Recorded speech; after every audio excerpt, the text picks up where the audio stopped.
સતયુગ, ત્રેતા, દ્વાપર અને કળયુગ. ગાડીના પૈડાની જેમ યુગોનું ચક્ર ફરતું રહેતું હોય છે, પણ યુગ બદલાય તેમ તેનો પ્રભાવ પણ અનુભવાતો હોય છે. અને એ જ ન્યાયે ઈસવીસન 1857ની પહેલાનો લગભગ 100 થી 150 વર્ષોનો સમયગાળો ભારત વર્ષ માટે અંધાધૂંધી, વહેમ, પાપાચાર, પાખંડ અને ચોરી વગેરે જેવા દૂષણોના પ્રભાવ હેઠળનો હતો. અને આ કળયુગના દૈત્યના ત્રાસમાંથી મુક્ત થવા માટેની મથામણનો પોકાર ભક્તવત્સલ ભગવાને સાંભળ્યો અને પરિણામ સ્વરૂપે વિક્રમ સંવત 1837ની ચૈત્ર સુદ 9મીને સોમવાર તારીખ 2/4/1781ના રોજ રાત્રિના 10 વાગે અયોધ્યા પાસેના પવિત્ર છપૈયા નામના ગામમાં ભગવાન માનવ સ્વરૂપે પ્રગટ થયા. તેઓના પિતા સરવરિયા જ્ઞાતિના સામવેદી કૌથમી શાખાના બ્રાહ્મણ હતા. નામ હતું દેવ શર્મા ઉર્ફે હરિપ્રસાદજી પાંડે. માતાનું નામ પ્રેમવતી હતું, જેઓ આજે શ્રી સ્વામિનારાયણ સંપ્રદાયમાં ધર્મદેવ અને ભક્તિ માતા તરીકે જાણીતા છે. તેઓએ બાળકનું નામ હરિકૃષ્ણ પાડ્યું. લોકો તેમને ઘનશ્યામ કહીને બોલાવતા. બાળ ઘનશ્યામ સ્વરૂપે તેઓએ છપૈયામાં અનેક ઐશ્વર્યોથી ભરેલી લીલાઓ કરી અને લોકોને આશ્ચર્યચકિત કરી દીધા.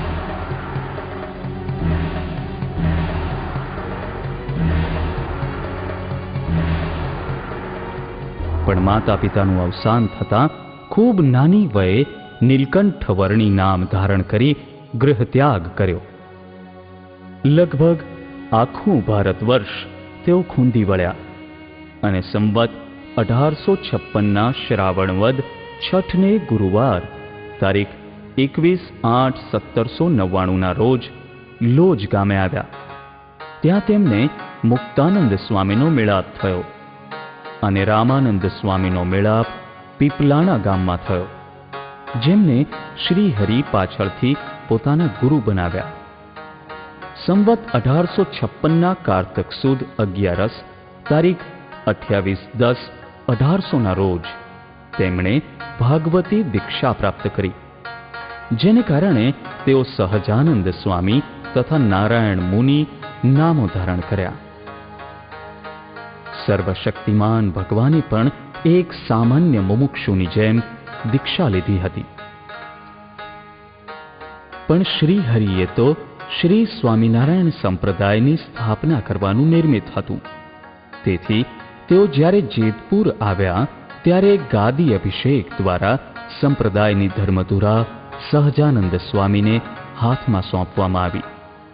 ભગવાન શ્રી હરિએ તો શરૂઆતથી એટલે કે નીલકંઠ વર્ણી સ્વરૂપે પણ સત્સંગમાં પ્રથમ શ્રીચરણ જેતલપુરમાંથી જ કર્યા હતા.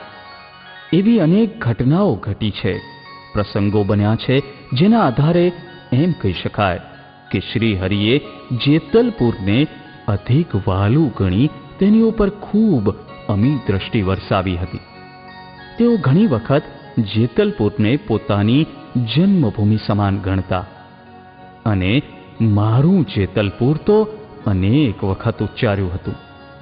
વિચાર કરો કે ભગવાને જાતે જેને આટલો સ્નેહ કર્યો હોય તે સ્થળ કેટલું બળભાગી ગણાય, જાણે વૃંદાવનથી એ વિશેષ મહત્વ તેનું ગણવું પડે.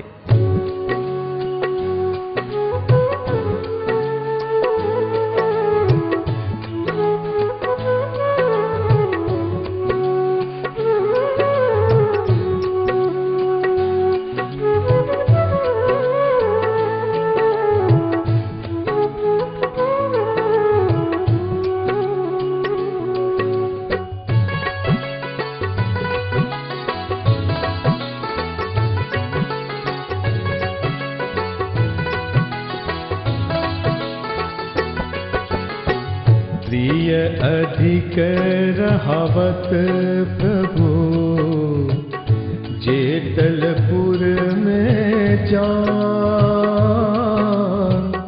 प्रिय अधिक रहावत प्रभु जेतलपुर में जा घर घर बिचरे गाँव में तरु तरु फिरत सुजान प्रभु जी तरु तरु फिरत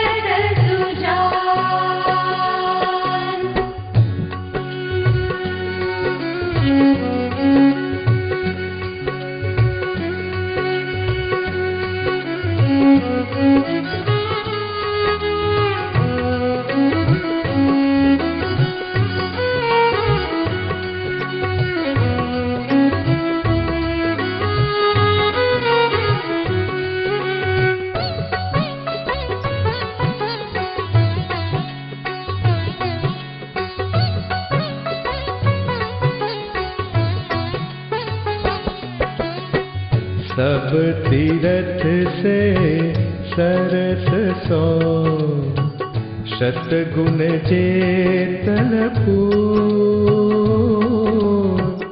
सब तीरथ से सरस सो शतगुण जेतलपुर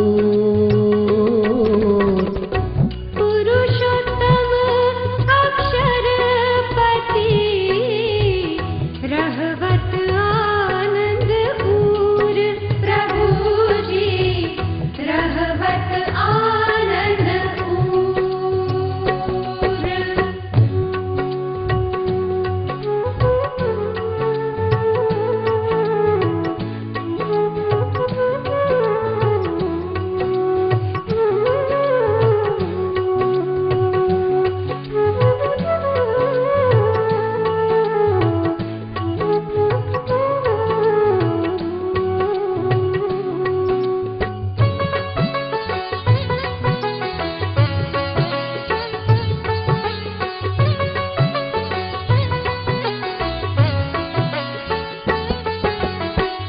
अवर तीरथ में नर त्रिया जावत शत शवता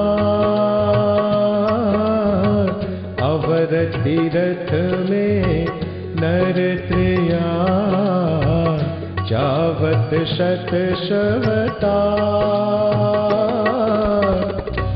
जेतलपुर में जात जन मोक्ष अधिक फल पाय प्रभु जी मोक्ष अधिक फल पाय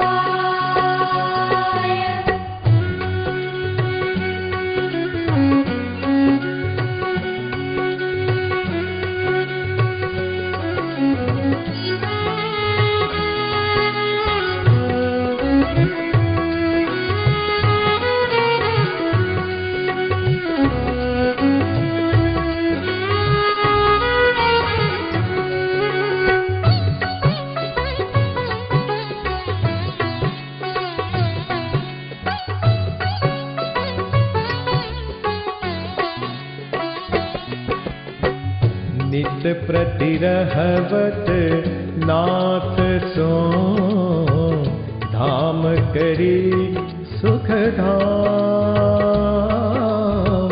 नित प्रतिरहवत नाथ सो धाम करी सुख धाम जेतलपुर में जानू आनंद भूप अकाम प्रभु जी आनंद भूप अकाम आनंद भूप अकाम आनंद भूप अकाम।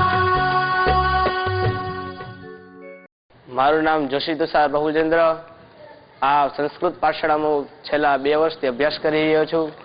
શ્રી સ્વામિનારાયણ સંસ્કૃત મહાવિદ્યાલય આચાર્ય મહારાજ શ્રી પૂર્વ આચાર્ય મહારાજ શ્રી અયોધ્યાપ્રસાદજી મહારાજે સ્થાપના કરેલી.